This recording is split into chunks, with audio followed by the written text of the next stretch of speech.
നാം ഒരു പരാജയമാകാൻ കർത്താവ് ആഗ്രഹിക്കുന്നില്ല.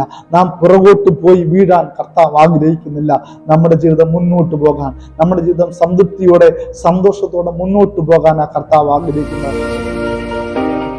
ഇരുൾ അടഞ്ഞ വഴികളിൽ തിരുനാളമാകുവാൻ ഇന്നത്തെ ചിന്ത. Praise the Lord. ദൈവനാമത്തിന് മഹത്വം ഉണ്ടാകട്ടെ. എല്ലാവർക്കും ക്രിസ്തീയ സ്നേഹവന്ദനം.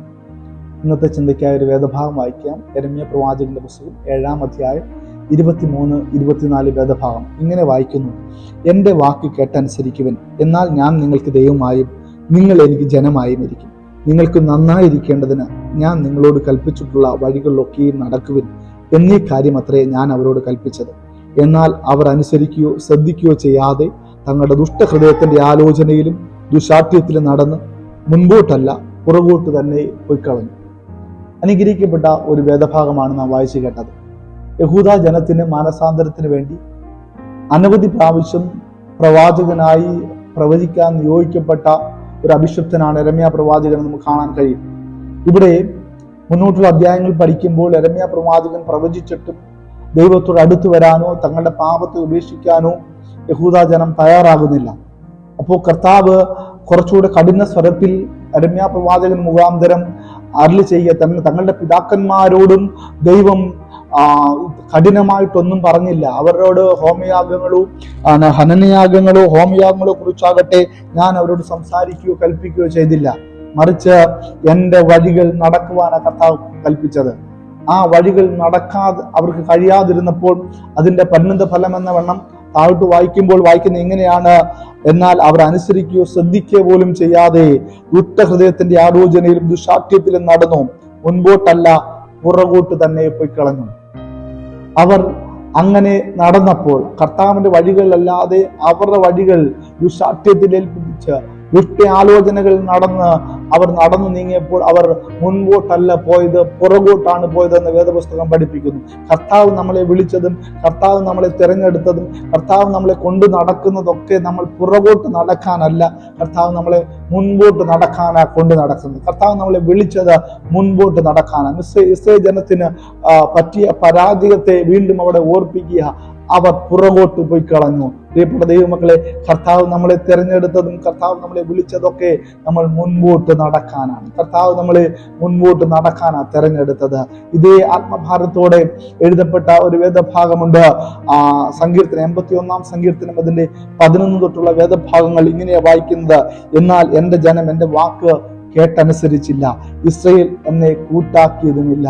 എൻ്റെ പ്രിയപ്പെട്ട ദൈവമക്കളെ, ഒരു കൂട്ടുകാരൻ മറ്റൊരു കൂട്ടുകാരൻ ആത്മസ്നേഹിതനോട് ഒരു ആത്മഭാരത്തിൽ പറയുന്ന വാക്കുപോലെ ഇസ്രായേൽ എന്നെ കൂട്ടാക്കിയതുമില്ല. അവർ എൻ്റെ വാക്ക് അനുസരിച്ചില്ല. കർത്താവിൻ്റെ കൂടെ നടക്കുമ്പോൾ കർത്താവിൻ്റെ വാക്കനുസരിച്ച് കർത്താവിനെ കൂടെ കൂട്ടി കർത്താവിൻ്റെ വഴികൾ നടക്കണമെന്ന കർത്താവിന് ആഗ്രഹം. നാം പ്രവർത്തിക്കേണ്ട പല മേഖലകളിലും കർത്താവിന് അപ്പോൾ പ്രവർത്തിപ്പാൻ കഴിയും. നാം ഭാരപ്പെടുന്ന പല വിഷയങ്ങൾക്കും കർത്താവിന് അവിടെ പ്രവർത്തിപ്പാൻ കഴിയും. അതിന്റെ 13-ാമത്തെ വാക്യത്തിൽ അതിന് മറുപടി എന്ന വണ്ണം പറയുന്നുണ്ട്: അയ്യോ, എൻ്റെ ജനം എൻ്റെ വാക്ക് കേൾക്കുകയും ഇസ്രായേൽ എൻ്റെ വഴികൾ നടക്കുകയും ചെയ്തുവെങ്കിൽ കൊള്ളാമായിരുന്നു. എന്നാൽ ഞാൻ വേഗത്തിൽ അവരുടെ ശത്രുക്കളെ കീഴടക്കുമായിരുന്നു. അവരുടെ വൈരികൾക്ക് നേരെ എൻ്റെ കൈ തിരിക്കുമായിരുന്നു. എന്നാൽ വേഗത്തിൽ തമ്പുരാൻ വേഗത്തിൽ നമുക്ക് വേണ്ടി പ്രവർത്തിക്കുന്നത് കാണാൻ കഴിയുമായിരുന്നു. ദൈവത്തിന്റെ വഴികൾ നടന്ന് ദൈവത്തിന്റെ കൂടെ സഞ്ചരിപ്പാൻ നമുക്ക് കഴിഞ്ഞാൽ കർത്താവിന്റെ പ്രവൃത്തി വേഗത്തിൽ നമുക്ക് വേണ്ടി നടക്കുന്നത് നമുക്ക് കാണാൻ കഴിയും. പിന്നോട്ടുള്ള വാക്യങ്ങൾ വായിക്കുമ്പോൾ വേഗത്തിലുള്ള കർത്താവിന്റെ പ്രവൃത്തികളെയും സംതൃപ്തിയുടെ ദൈവത്തിന്റെ പ്രവൃത്തികളെയും ഒക്കെ നമുക്ക് കാണാൻ കഴിയും. അതിന് നാം ചെയ്യേണ്ടത് കർത്താവിന്റെ വഴികൾ നടക്കുന്നവരായി തീരണം, കർത്താവിന്റെ കൂടെ നടക്കുന്നവരായി തീരണം.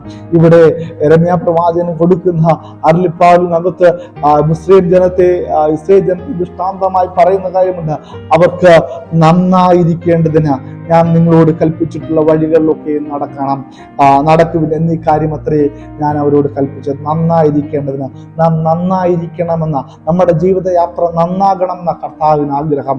നാം നന്നായി നിൽക്കണമെന്ന കർത്താവിന് ആഗ്രഹം. നമ്മുടെ ജീവിതയാത്ര നന്നായി മുൻപോട്ട് പോകണമെന്ന കർത്താവിന് ആഗ്രഹം. നാം ഒരു പരാജയമാകാൻ കർത്താവ് ആഗ്രഹിക്കുന്നില്ല.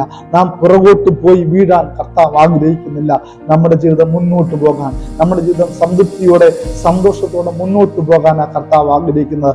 അതിന് കർത്താവ് പറയുന്ന കാര്യം, എൻ്റെ വഴികൾ നടക്കുവിൻ, എന്നെ കൂട്ടാക്കുവിൻ. പ്രിയപ്പെട്ട ദൈവമക്കളെ, ദൈനംദിനം നമ്മുടെ ജീവിതത്തിൽ കർത്താവിനെ കൂട്ടുകൂടി കർത്താവിന്റെ വഴികൾ നടക്കുവാൻ കർത്താവ് നമ്മളെ സഹായിക്കട്ടെ. ആ ആത്മശക്തിയെ കൂട്ടുപിടിച്ച് ഓരോ ദിവസവും നടക്കുവാൻ ദൈവം നമുക്ക് കൃപ നൽകട്ടെ. നാം നന്നായിരിക്കേണ്ടതിന്, നമ്മൾ കൊള്ളാവുന്നവരായി തീരേണ്ടതിന് ആ കർത്താവിന്റെ സാന്നിധ്യത്തെ കൂട്ടുപിടിച്ച് കർത്താവിന്റെ വഴികൾ നടക്കുവാൻ നമുക്ക് ഓരോരുത്തർക്കും കഴിയട്ടെ എന്ന് പ്രാർത്ഥിച്ച് ആശംസിച്ച് ഞാൻ എൻ്റെ വാക്കുകളിൽ നിന്ന് വിരമിക്കുന്നു. God bless you. ആമേൻ.